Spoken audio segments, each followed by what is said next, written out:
कीर्तन चांग कीर्तन चांगलं आहे त्याने काय होतं, होय अंग हरिरूप. कीर्तनामुळे काय होतं, अंगच हरिरूप होतं.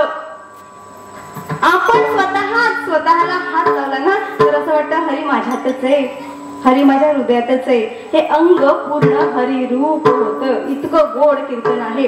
आणि या कीर्तनामध्ये प्रत्यक्ष पांडुरंग संत नामदेव महाराजांच्या कीर्तनात नाचतो आणि एवढा बेभान होऊन नाचतो. जसं वरातीत तुम्ही नाचताना आपल्या वाडीत या परिसराच्या बाजूची दुसऱ्या गावातली मंडळी, या आपल्यातली नाही, दुसऱ्यांच्या वाडीतली दुसऱ्यांच्या गावातली मंडळी नाचतात की नाही, जाऊ दे त्यांचं काय रूप वर्णन करायचं आपण.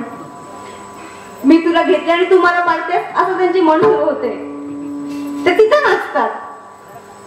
तर या कीर्तनाचं हे महात्म्य आहे. आणि अशा प्रत्यक्ष पांडुरंगाच्या कीर्तनात नाचायला येतात, त्या अशा कीर्तनामध्ये संत जनाबाई आदेश देते, जनी म्हणे नामदेवा ज्ञानदेवा बोला अभंग. हा अधिकार आहे बरं महिलांचा. अजून श्री संत मुक्ताबाई महाराजांचा काय अधिकार आहे, जेव्हा या समाजाला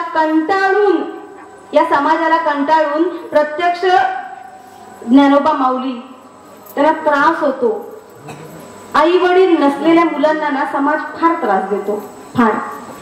आई नसली की त्या लेकराला दुःख विचारायचं की आई नसल्याचं दुःख काय असतं ते. आपण सहज म्हणतो ना, लेकराला मस्ती करायला लागलं की जर मस्ती केलीस की मी तुला कुठे ठेवी, आता नवीन फॅड आहे, आता कोपऱ्यात नाही, आता कोरडिंगलाच. आईचा विरह सहन नाही होत, बरोबर ना. तर असा हा अधिकार आहे.